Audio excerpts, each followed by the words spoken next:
শোভাবাজার নামটা শুনলেই আমাদের মাথায় প্রথমে আসে কুমারটুলি, যেইখানে মাটি দিয়ে তৈরি হয় ভগবানের মূর্তি আর রূপ পায় শুভ শক্তি।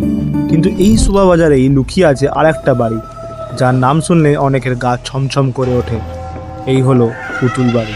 বাড়ির ওপরে দাঁড়িয়ে থাকা এই পুতুলটি যেন আজও চোখ রেখেছে পুরো এলাকার ওপর। লোকমুখে প্রচলিত আছে একসময় এখানে নাকি ঘটেছিল এমন কিছু ঘটনা, যার কারণে এই বাড়ি ঘিরে তৈরি হয়েছে অনেক ভয়ের গল্প আর রহস্য। রাত হলে নাকি শোনা যেত অদ্ভুত আওয়াজ, দেখা যেত অস্বাভাবিক কিছু ঘটনা।